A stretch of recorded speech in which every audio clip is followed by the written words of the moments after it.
What's up, everyone? Today, as you guys can see, we've got it written here on the board. We're looking at tener expressions. And so that tener actually is in quotes because it's a verb, right? So they're tener expressions. In other words, in Spanish, you use the verb tener paired with a noun, and that will create these expressions that you see here on the board. And so we're going to look at that, and we're going to look at how it actually doesn't fit that well, or it's not a nice smooth overlap in terms of translations from English to Spanish or Spanish to English, because these are expressions that are exclusive to Spanish. And so these are ways of saying what you're looking at here. And so there's other ways of saying them, and I'll highlight some of those as we go through. But again, these are expressions, as you guys can see, that use the verb tener, which is to have in Spanish, and they use it to craft a particular expression. And so, like I said, we're gonna have a look at that, and then I've got a few examples here that we're gonna translate, and just to sort of close things up and sort of bring it to a close, I guess I should say.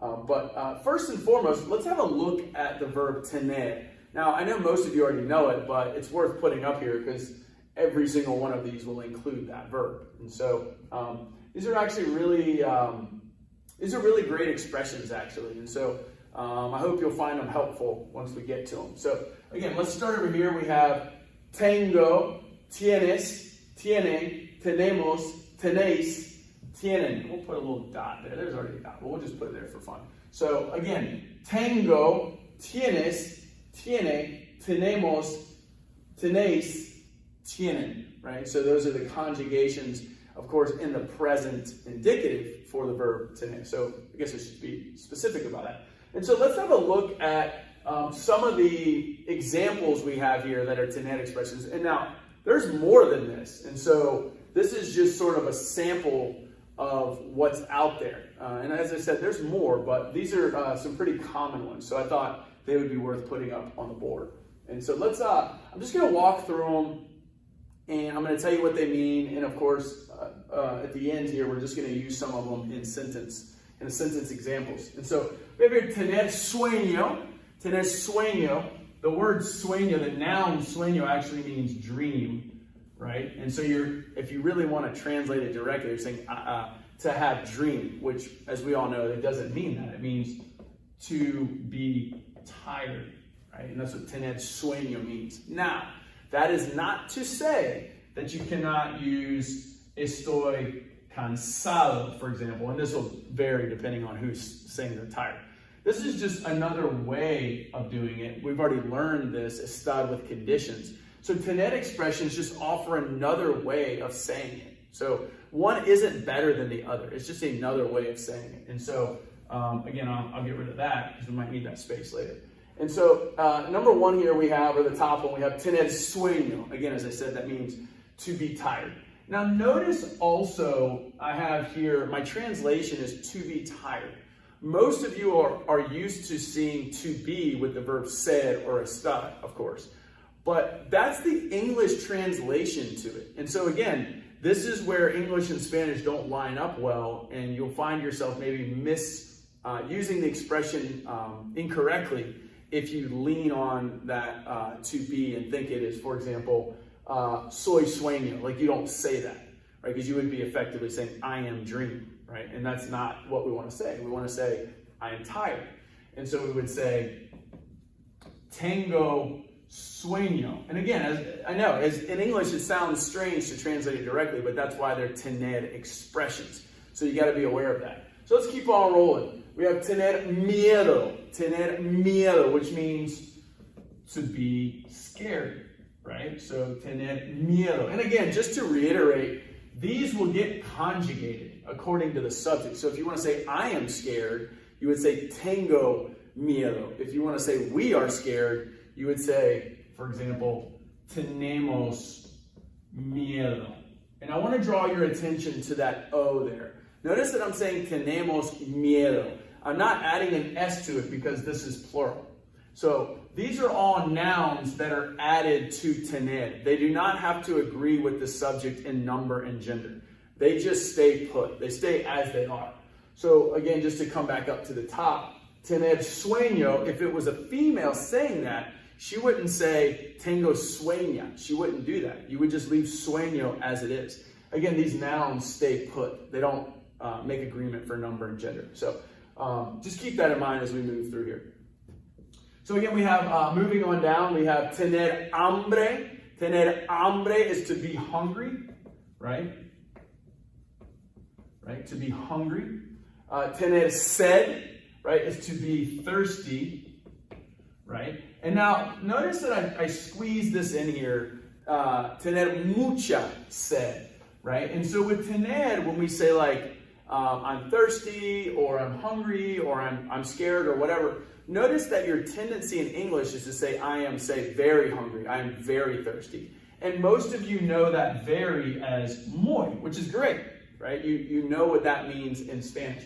However, because we're dealing with these tener expressions and we're dealing with these nouns, we're actually going to use, it would be better to imagine this as I have, or to have much hunger, right? And so instead of using muy, we're going to use mucho or mucha, or muchos or muchas, depending on what the noun is, right? But we're going to use that with the noun. And so I know that sounds funny in English, but again, this is how these expressions work in Spanish. So that is why we would say tener mucha sed, because to be thirsty, sed as a noun is feminine. So moving right along, we have tener cuidado, which is to be careful, right? Let's try to spell that right.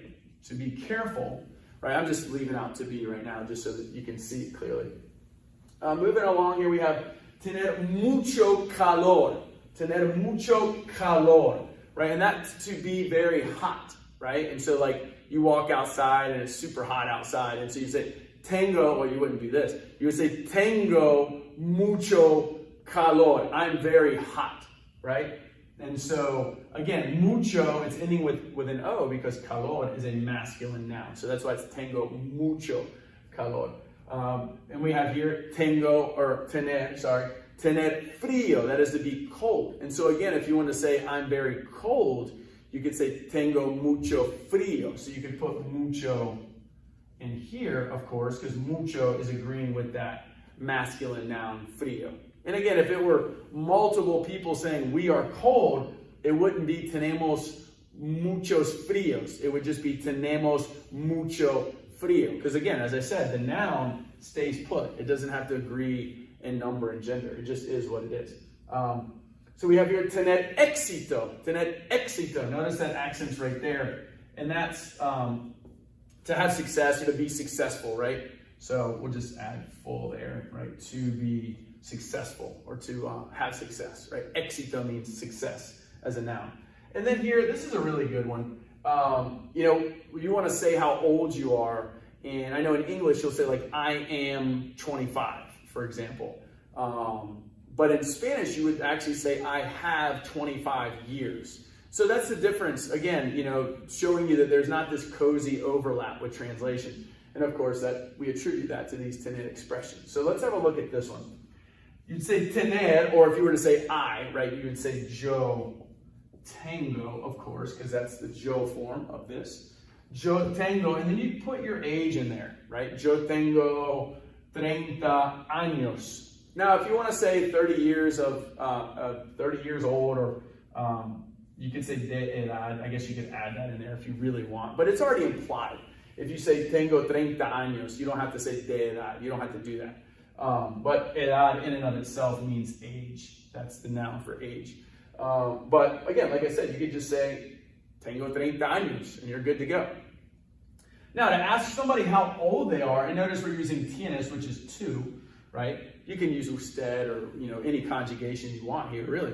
But you would say, ¿Cuántos años tienes tú? How old are you? ¿Cuántos años tienes tú? Right? And so that's how you would ask, how old are you? Right? And that's what this, how old are you? Right? So how many years do you have is really kind of what you're asking. But that's how you do it in Spanish with tener expressions.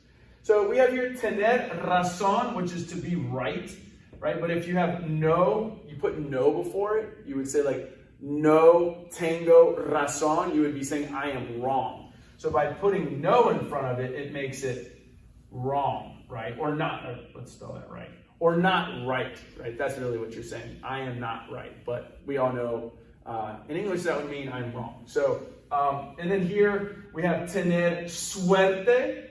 That's to be lucky. It's actually where you get your buena suerte. For those of you who didn't know that, that's how you say good luck. Buena suerte, right? But you could say no tener suerte or no tengo suerte. That would be saying I'm unlucky. So by putting no at the beginning of it, it makes it negative, right? As opposed to being affirmative, which is without the no. So now if you want to say I have a lot of luck, you could say tengo, right? I just keep using yo, like I. So tengo mucha suerte, right? So I'm very lucky. So you notice you would do mucha suerte, not muy suerte, because again, we're using it with this noun here to say I have much luck. That's really how it translates if you want to do it directly. So let's move over here to the top. So we have tener dolor, right? Tener dolor is to have pain, right? And so the cool thing about this is you can have, well, it's not cool, but the interesting thing about this is you can have pain, you can express pain of whatever, body part or whatever. Maybe, so you can say, tener dolor de espalda. Let's say you have back pain, right? Or tengo dolor de cabeza, right? Your head. And so you would say, again, I'm just kind of going with the yo conjugation for this. So yo tengo dolor de espalda, like your back hurts. So you could say that. Yo tengo dolor de cabeza, right? So you could use that. So anyways, I put this blank, I put noun there because like you can sort of fill in the blank with whatever noun you want. And so moving along, tener prisa is to be in a hurry, right? So I'm going to put that there, to be in a hurry. And then of course, if you're in a serious hurry, you can say tengo mucha prisa, right? And it's mucha because prisa is a feminine singular noun. And then we have here, I put these together. You have la and el, just in case you're wondering what those articles are. And so you can have tener gripe or tener la gripe, right? Tener gripe is to have the flu, or tener resfriado, that's to have a cold, right? And so those are good. Like obviously if you're sick, you can go to someone and say, tengo dolor de cabeza, tengo gripe, tengo resfriado, right? And so those are really helpful. And really here, this is amazing right here. And so all of these, of course, are great ways to express these sort of hunger and thirst and all of that. But this is really cool right here. Tener plus K plus infinitive. And so you guys have already learned ir plus a plus infinitive.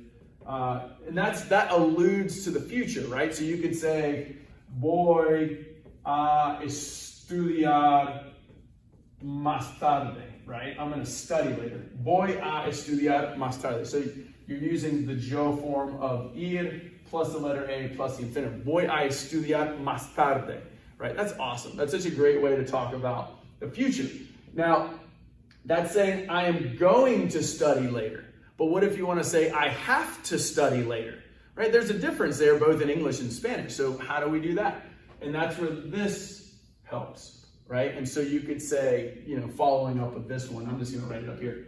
Tengo que estudiar, right? Tengo que estudiar. And again, I know that you guys are conditioned to want to conjugate everything. So a very common mistake would be like, tengo estudio, right?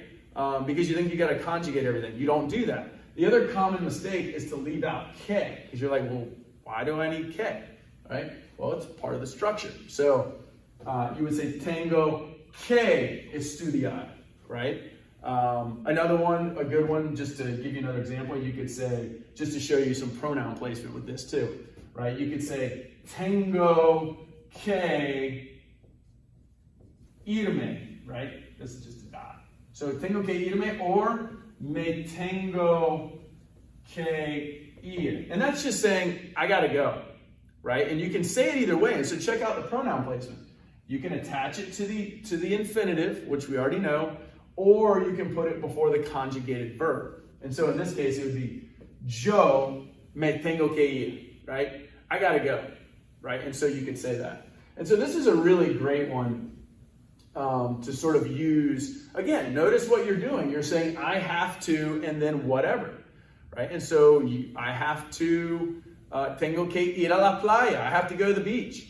Tengo que hacer mi tarea. I have to do my homework. So however you want to do this, it's a great way of saying I have to, do whatever. In much of the same way, this allows you to talk about what you're going to do, right? And so these are excellent. So, and then the last one here, before we look at some examples, is tener ganas de, right? And then the infinitive. And so having this preposition here allows us to follow it with an infinitive. And so remember, I think I made it clear here, but an infinitive is an unconjugated verb. And so you can put in whatever infinitive you want. And so tener ganas de is in effect saying looking forward to, whatever that is. So you can say, I'm looking forward to going to the beach, right? And notice I say going in English, but I would say tengo, let's find some space. Tengo ganas de ir a la playa, right? And so I'm saying tengo ganas de, and then while in English it's going, it's just ir, it's just the infinitive here, because again, it's followed by that preposition. So tengo ganas de ir a la playa, right? Now, I don't know who will say this, but I'll just put it up here for fun. But someone might say, I'm looking forward to doing my homework, right? I'm not sure if anybody's ever said that, but let's just, let's make believe, right? So you could say, tengo ganas de, and then again, you put your infinitive in there. So to do homework is hacer mi tarea, right? Or do my homework, right? Hacer mi tarea. Tengo ganas de hacer mi tarea. So remember, you get tener and then ganas, right? So that gives you that, like, I'm excited to do something. And then that de sets you up to put an infinitive there, right? So you don't even have to worry about conjugating. So with these three here, you don't even have to conjugate these verbs on the back side of it, right? You just use whatever infinitive you want. So that's awesome. Okay, so let's come over here and sort of finish this up. Hopefully that was helpful for you guys in terms of wrapping your head around these tenet expressions. So let's translate. Let's have some fun, right? So I am thirsty, right? Pretty basic. Let's spice it up a little bit and say I'm very thirsty, right? Let's check that out. So you would say tengo, right? Because we're saying I. Mucha, right? Because this is going to be feminine. Sed, right? This is a feminine noun, so we say tengo mucha sed. So there you go. Number two, he is 22 years old. Él, right? And we're going to be working with this one.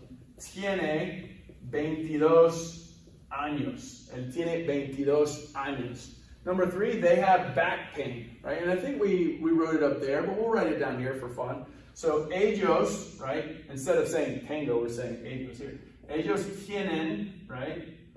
Dolor, right? So they have pain. De espalda, right? And notice the de here is allowing you to just say of, pain of is what you're doing. Whereas over here, it's acting as a preposition and allowing you to do an infinitive following it up. So, but in this case, you're saying ellos tienen dolor de espalda, right? So they have back pain. We are hungry. Okay, so let's say we are very hungry, right? So nosotros, right? That's not necessary, but I'm writing it for fun. Tenemos mucha hambre, right? Because again, this is use a feminine mucha for hambre, right? And so, and then we'll check out the last one. You are very lucky. So I keep throwing that very in there because I want to make it clear that with the tenet expressions paired with these nouns, you don't use muy, you use a variation of mucho, right? And that, a variation meaning it agrees with the noun. So you are very lucky. And I'm going to go with tú. I'm going to go with the informal. Tú tienes mucha suerte, right? So that's it. This is tenet expressions. Hopefully this was helpful, and hopefully you have fun using them. So thanks, guys.